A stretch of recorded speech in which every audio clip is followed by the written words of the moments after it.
Hello, everybody. Hey, it's Ken Faulkner. This is Monday, Memorial Day, and Memorial Day is not like some other holidays. We have a um, remembering of people that gave their lives. So it's not like Happy Memorial Day or anything like that.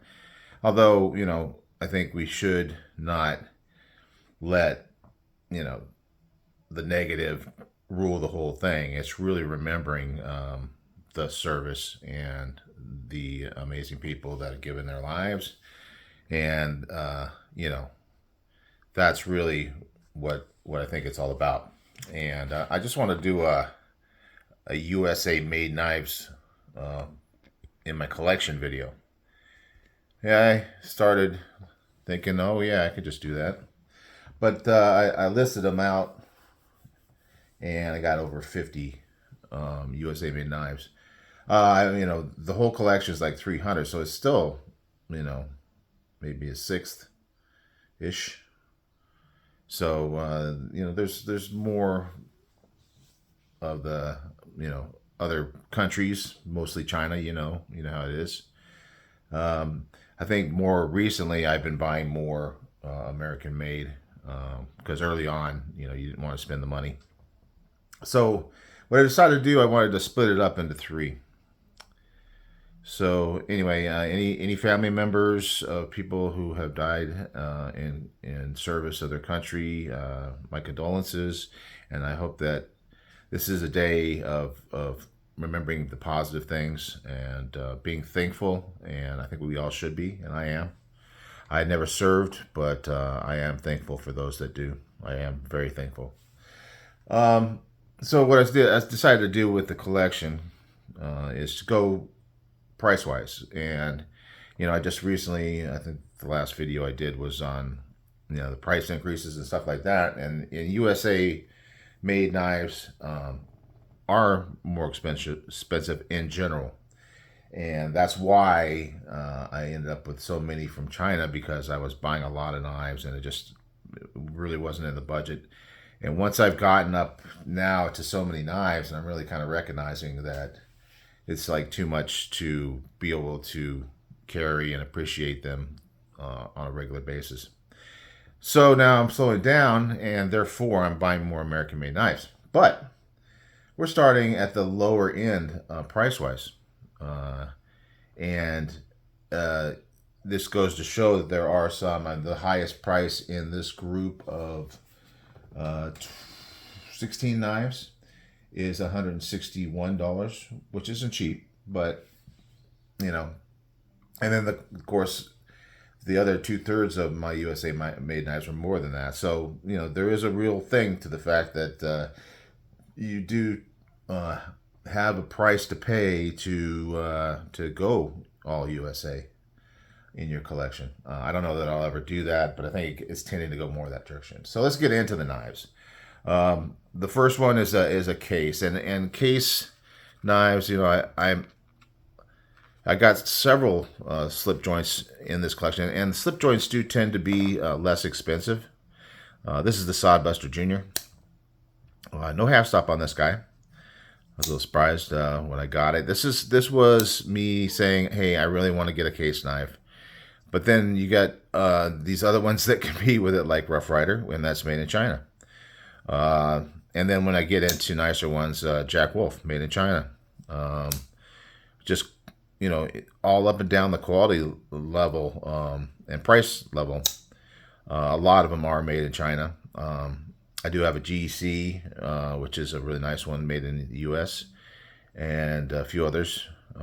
But I just wanted to check out case. There's been a lot of talk about the quality, and this one seems to be good. I don't have the good eye to say if anything, and maybe this is like a little gap here, and maybe people would be unhappy about that on the spring side. It is centered. I mean, I know that that's not necessarily always a thing, but it does seem to be centered to me. It's got the Delrin kind of handles, or the I guess they call it synthetic So the materials are kind of a little bit less of a cost. And then you got your steel on this one is stainless steel is what they call it. So I'm not sure, that's probably a 440 or something to that effect. But it is USA made. So, that is a good thing about Case. And I do want to get more Case knives, but they do get more expensive. But I think, now that I'm slowing down with things, I can really pick and choose, and hopefully like buy some like right there to make sure I don't have like some of the issues that some other people have had. I did get this slip for it at Blade Show Texas, and they gave it to me for free, so I appreciated that, and I got my Sod Buster Jr. in there. Next one is an Old Timer, another another brand, but this one, Old Timers, some are made in China and some are made in the U.S. Maybe some others are made somewhere else. Now this particular one is called the where is the Old Timer Middleman? It's called the Middleman, and it's got this saw cut bone. And it's actual bone on this one, and the saw cut is very nice. I really like that texture. I think that's cool. I wouldn't mind that on some other knives. It definitely has some good traction. It's just like jimping on there. But also I like natural materials on knives, like bone, things like that. This one is also this one's 1095, so we're talking a carbon steel. Don't see a lot of patina on it. You can see some scratches, some use. Yeah, this could definitely well patina. It doesn't get carried that often. I'm not like, I love to see those knives that look like they've been carried every day for like years and years and years. But having so many in my collection, and that's kind of my thinking over what I'm doing with collecting, maybe I need to get down to less. Let's go to the next one price wise, because this one, the Sod Buster, was $34.99, and now I'm going to go to the Buck Spitfire, which is $49.99. So I saw this one on one of the, I think it was maybe a Blaze Q video or some video where or maybe it was a Knife Center or something. I think, I'm not really sure, but I did see that this is USA made for under $50, and it's aluminum handles, so it keeps it a little bit lighter. It's not the steel scales. It is a backlock, and the backlock's not one of those fidgety backlocks. It's kind of hard to get it to come down. You can do the one-handed, but you really got to press down on this backlock to get to the point where you can close it. So fidget-wise, it's not great, but it feels good. I would definitely pick this for a user. You can see a little scuffing there. It's got a hollow grind on it. It's got a recurve. Very nice. We're talking 440 or 420, I think. 420 on this one. HC for high carbon, I guess. And that's very common with the Buck knives, and they know how to do it. So, I mean, they do a real quality job on their heat treat and all that. So, yeah, I think this is a cool knife. It's got, I like this little pop of green. I think that's nice. So, yeah, not that fidgety knife that we like to, as collectors now and enthusiasts, like to have, but definitely a good, solid knife. Good size. Fits good in the hand. I like it. I really can't linger too long because it's going to take forever to get through all these. So sorry about that. And these are kind of interesting knives. You can already see that it's a little different kind of part of the collection. When you get into the lower cost USA made knives, it's interesting what the companies in the US can make knives that are not super expensive. And it makes you think. Okay, so we're going to go to the Baron Sons. This is a Balisong. This is probably the last Balisong I bought, but it's been a while. I don't really... I've gotten so much into the collecting for carrying purposes. And so Balis are not legal to carry in California, so I just kind of leave this at home. I'll flick it out at at night, just hanging out. But usually, if I'm just practicing with the Bally, I'm using a trainer. So just because I'm not that good, and if I want to try to really do something significant, obviously I'm not super skilled. I do want to protect myself, so I got a couple trainers. But this one is USA made, Bear & Sons. It's a company that's been around for a long time, and they're just hanging in there doing stuff. Nothing super fancy about it. I'm not sure what the handle material in this. I think it's a die cast steel, so that's an interesting thing, and you can see the look of it. It's got some texture to it. It does have a Tonto, which is kind of unusual with the Bally. A lot of times they're,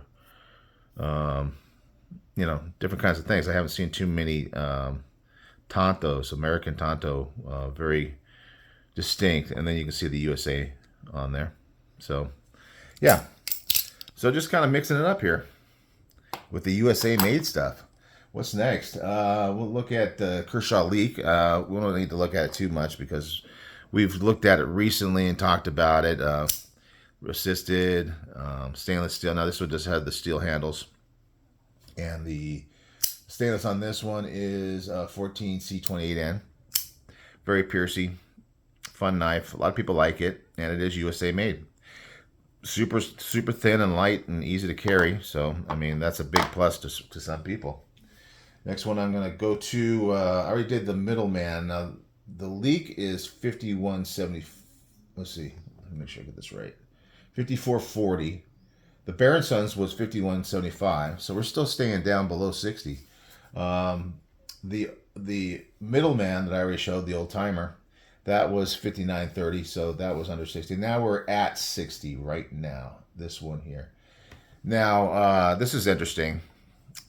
I got this at Blade Show. I was at the table this is on Sunday. And you start really kind of roaming around and trying to find the things that you haven't looked at yet. And the guy said that this thing was made in the U.S. And I wasn't sure because these are like the Bud K type. This is Armed Force Tactical. Maybe you've heard of them before. You've heard of Bud K maybe? Back when I really didn't know much about knives, I'd look at all their stuff and thought it was really cool. Bought maybe a few things from them. But this was at Blade Show. And I talked to the guy.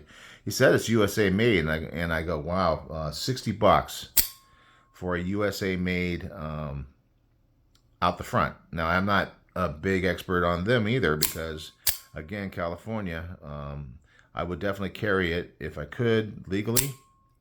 I know I could illegally, and some people, say, it's not illegal till you're caught, but I just don't like to, take the chance. It's not worth it to me. And I'm not a huge out the front or ballot guy. I mean, I used to like those as a kid, but I kind of moved on to other things. So it's not a huge problem. So even if they were legal, I don't know how often I would carry it out the front. But listen to that sound. It really rings.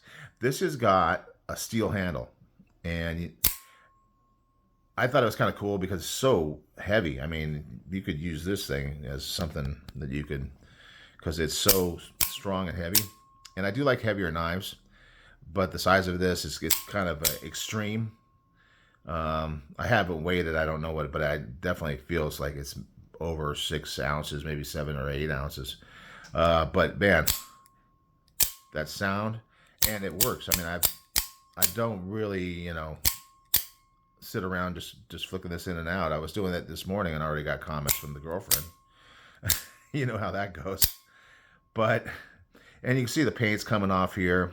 So I was a little concerned that it wasn't a USA made knife and the guy was just blowing smoke. But I looked up, I did the Google search, said where are these made, and they said that Armed Tactical are made in several different countries, and US being one of them.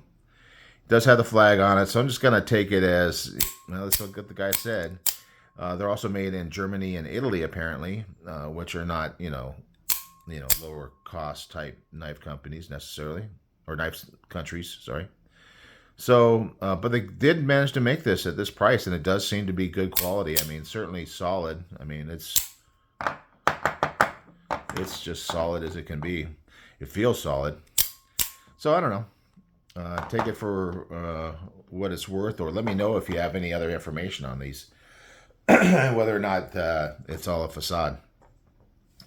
Moving on, we'll go to the Buck 110 Classic. We just had this one out in the price comparison thing, and it had the price, I think, go down on it, I believe. Can't remember. But the Buck 110 is classic. I'm glad they're still making them in the USA. It is a backlock, and it's not the fidgety one. I wouldn't even try to swing this down. You know, some of those ones that are up here, I'll swing it down and keep my finger here, but this one being so low, I wouldn't want to have this thing hit my finger. So it's a two-hander, but it's a classic, and it's in a you know, little belt case anyway. It doesn't have a clip, so you know it's going to be more like the slip joints, where you really have to reach in for it and get it, and two-handed. You know, I'll carry those kind of knives, but you know, if I need something quick and easy, I'm always going to grab a modern folder. That price is $64.99. I'm mainly talking about the prices on these because of the fact that they are in the lower range, and you know, I think that, as we talked about in the last video, if it turns out that we end up seeing a lot of increases in, say, Chinese knife, there may be more American companies making knives in a lower price range, because they can actually compete. I think a lot of the less expensive knife companies from the past have maybe gone by the wayside. There's companies like Buck who still have that reputation, and therefore they can keep afloat. But I'm sure there's been some over the years that just kind of died off because they just couldn't compete in that price range with China, and therefore you end up with a lot of the higher end ones being USA made knives, because they have something, you know, something of value to add into the overall value of their knife, being that it's USA made. Kershaw Federalist. You gotta slow down. You know, 3-day weekend, my brain kind of goes into relaxing mode. Now, this one actually does have a half stop, but it's also a double detent.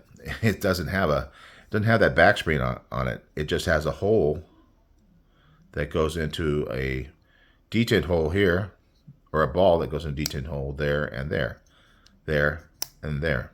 So it's I don't think you can flick this one out. It's got the nail nick, but I think you can kind of do a flick closed if you want. I can almost grab it. Yeah, I can grab it and do a little side move on it. But, you know, it's basically a two-handed knife, basically. But it does have my card on it, so it's kind of like a modern, traditional sort of thing, especially being as it isn't sprung like a slip joint normally is. But yeah, it's a cool knife. I was really worried about the double detents, because you know, once they break that detent, it can close pretty fast. I haven't had any injuries on this one, so I'm glad. But yeah, so that's just something to think about, because you know, even the half stop, it just kind of blows through it, whereas something like this guy, it's got a very strong half stop. It's not going to blow through it. You have to be intentional about it. What's next? Let's go into the Essie Knives Izula. So we got a couple of fixed blades here. Essie Knives, very low cost for this small little EDC kind of knife, the Izula Rowan. And our price on this one is $97.98. So we're staying under 100 still, but we're soon to be creeping up over $97.98. Obviously, it's going to be more than that with tax. I did buy scales for it. I've told this story before. I thought that I wouldn't be able to do a good job on the paracord wrap, but man, they had like a little instruction thing, and I did it, and it worked out really good. I mean, it's nice and tight. It does not move around. It feels great. So I'm so proud of it that I'm even leaving the stuff on the bottom hanging off. The sheath leaves much to be desired. It's got that plasticky kind of thing, but it does. It retains it really well. It just doesn't have ways to put like an ulti clip or anything on it. It just has this one clip that you can change direction. I've been doing a lot of back, like these kind of things back behind on the right side, just got a little bit back behind, and it's pretty comfortable. I don't know if I'm explaining that correctly, but it's in that vertical position, but kind of around back behind on the right side, if that makes sense. Moving on, we're going to WK Forge Works. This is one that I was super happy to find and pick up at Blade Show Texas. First time in Texas for Blade Show, and found a guy that was on Forge of Fire, and he had a bunch of knives. Most of them are more expensive than this one. This is AEBL. I don't have a lot in that material, but I love this little small guy with a little rock pattern on there. Feels so good in the hand. It's a fun little thing. It's got a really good Kydex sheath. I think I added the loop. I forget what kind of a clip was on there. Interesting thing. I picked up when I showed this last time. I talked about how it does have the glow, but then I really couldn't show it very well. But I did get this black light, or the what do you call it? Black light flashlight. And now you can really see it pop there, right? It really pops. And that actually leaves it glowing for a little bit afterwards. Not as strong as some of the other ones that I've seen, but man, that really... And I thought the pins might, but no, not seeing anything there. But the liners are definitely got a great glow to them. So I got the black light, and now I can show you what it looks like. All right, let's move on. We are on to another Kershaw. So Kershaw, it's one of those companies, and they make things in China and in the U.S. And I think maybe that with tariffs, that potentially they may end up making more in the U.S. And this is the Bel Air, which is a fairly recent one, and a really nice one. We got the MagnaCut on this one, USA made. Yeah, MagnaCut, aluminum handles, nice aluminum handles. Kind of reminds me a lot about like ProTech. Maybe not quite as good a quality, but it's a nice finish on here. It's got some good texture to it. You know, it's got that kind of tactile kind of grippiness to the surface rather than being super slick, like almost like a powder coat sort of thing. Yeah, and the knife is all blacked out, and I said it was the Bel Air, right? So we're talking Bel Air at 139 on my list. I don't know what they are today. Not one of the ones I checked to compare it to current.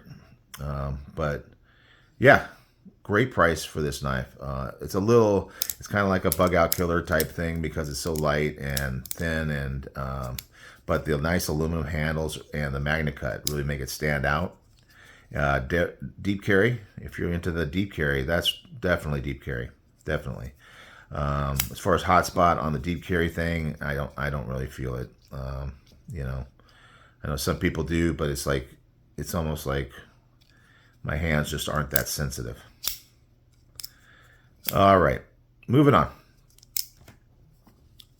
I think that's it for the Kershaws. Next, we got Hogues. So Hogue, we're getting into a little bit more expensive, but this is the Deca. I did end up changing out the scale, so it did increase the price, but I don't put that into my spreadsheet.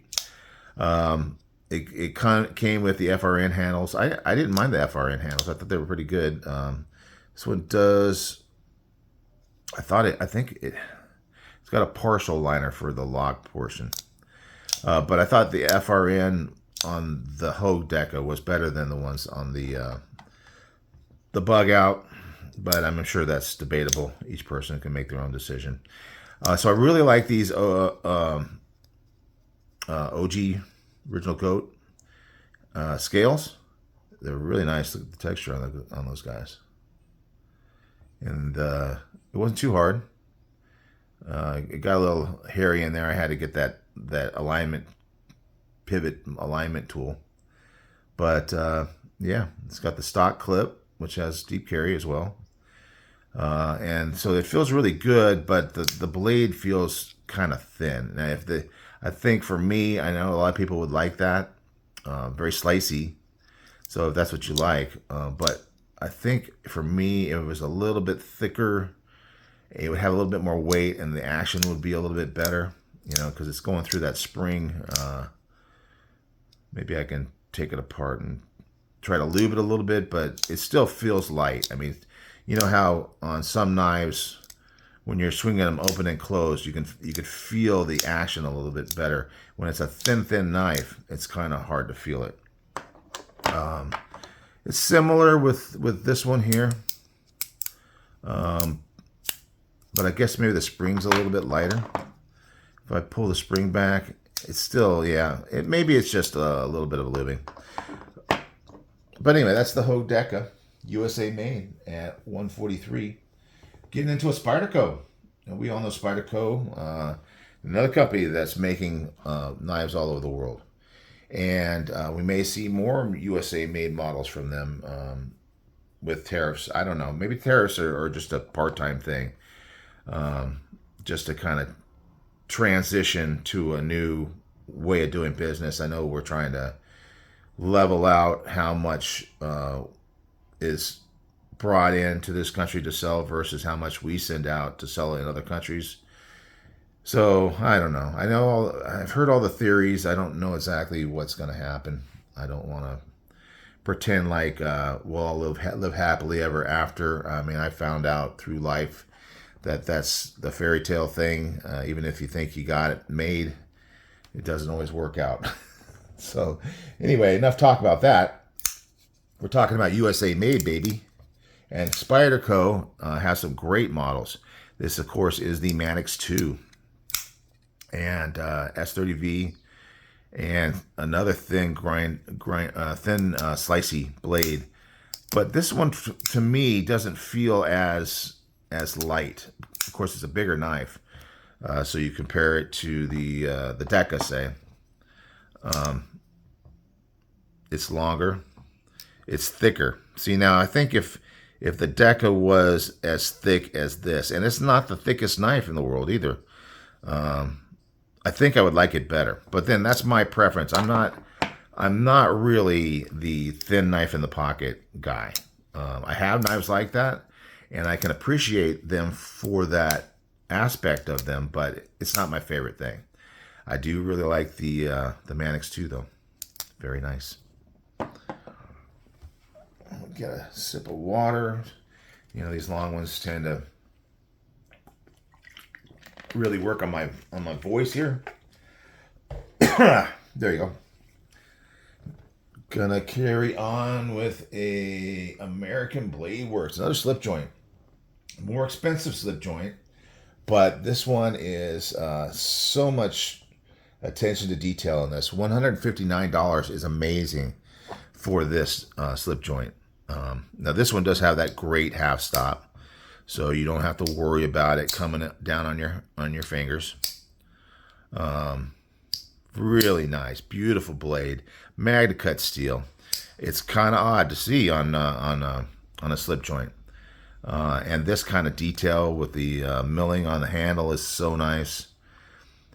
It's crazy that you get it for this price. It is a smaller one, but still, it's a great size. I mean, EDC wise, you could do what you need to do with this knife. 3-finger, feels so good in the hand. American Blade Works, amazing company guy, basically, kind of a one-man shop on that one, and he's just amazing. The prices he's bringing. I mean, we talk about how we feel about Benchmade and stuff like that, and you got a guy like this. Of course, granted, he is kind of doing all his own thing, so he's not dealing with a lot of things that a bigger company like Benchmade has to deal with. But you would think they would also have the advantage of putting out a larger amount of knives, and therefore, I'm going to try to center this a little bit more. Larger amount of knives, so that they'd be they would be able to buy more material and get discounts, because they're buying so much stuff that they would not have to spend as much on material. That's here and there. I'd have to, go and do an audit on them, check out their books, see what all is going on. And that's not going to happen. So everybody can have their opinion. I always, have an opinion with a grain of salt because I don't feel like I know everything. All right, we're moving on. We got another fixed blade here from Morris Knives. These guys are up in, I think it was Oregon or something like that. And I think they're fairly popular up there. I see them at Blade Show. They got you can see the knife is kind of signed there. And they're kind of doing like the handmade thing. I think they're forging stuff and, or at least doing all the grinding for sure. Handle on this is just beautiful. I really like it. Steel on it is 440C. So they're going old school, which I don't have a problem with because I'm old, They got that kind of hammer mark area on the flats that looks so nice. Very rustic looking. It goes so well with the way the handle is, that the multicolored layer wood. It feels great in the hand. It's perfect size for my hand. A little bit big for the everyday carry EDC category, but a really nice sheath, So if you're going to just belt carry something, this is good. I mean, I'll belt carry this on the weekends. It's not that big. It's not like it's that obvious, and it is such a great size. EDC wise, you probably don't need quite this much, but it's still, it just feels like a substantial knife, and it's well made. I put this Civivi thing on it just because, I don't know, fixed blades and lanyards. That's where they kind of come together. Don't do a lot of lanyards on other folders. But fixed blades, sometimes I do. All right, we're going to get to the last one. Oh, why is this the last one? Because I skipped the other one. But we'll do these both at the same time. Because they are both Hogue 6 hours. Got this guy here, which is a Tanto. Aluminum handles, very nice. And MagnaCut, I believe. Let me just double check real quick. Yep, MagnaCut. So this is the 161.99 or 96 price range one, and then this is more like the old school. This is the one that I, when I think of a 6 hour, this is the one I think of. All blacked out, the skateboard tape or whatever you want to call it on there. That grip that you'd have on the associated device. And yeah, so this one's got the polymer type handles. I believe that's what they call it. Polymer, yeah. Polymer handle with the grip on there. But it feels very strong and sturdy. It's got partial liners. Maybe, it's kind of hard to see. It's got the whole back. It's kind of like a clamshell type design here. I think there's a liner. It's not that important, but it has to do with the strength. If it's got a liner all the way down, it's gonna support the polymer a little bit more. Yeah, I think looks like both sides are partial, but they go from here all the way up. So there's from about here all the way up. So that does reinforce the handle. Being polymer. This feels like a little stronger, maybe. I don't know. Maybe not. It does have a little bit of flex there, but I just really haven't noticed it. Maybe because it's a thicker handle. It definitely is contoured, and it just feels good in the hand. But then again, aluminum. I really like aluminum handle, and this has this really cool milling on it.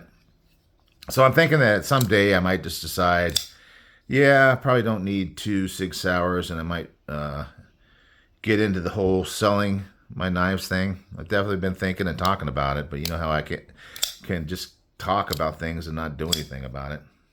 But every once in a while, things change. We start to grow and do different things that we weren't comfortable with originally. So yeah, it may be that this guy ends up going on the block. Because I do like this one. I am a Tanto fan. I like the handles. It's just not that traditional, old school looking Sig Sauer, but I think I can overlook that because this is a really nice knife. All right, guys, that's it for part one. We're gonna do 3 parts on this. I'll probably intermix some other stuff. USA Memorial Day. Remember what it's really about. Do try to enjoy, be with your family. That's the reason why people sacrifice, is so that we can have freedoms and that we can, enjoy our lives. And so that's why we should be really thankful. So, all right, that's it for part one. So I will see you guys on the next one. Bye.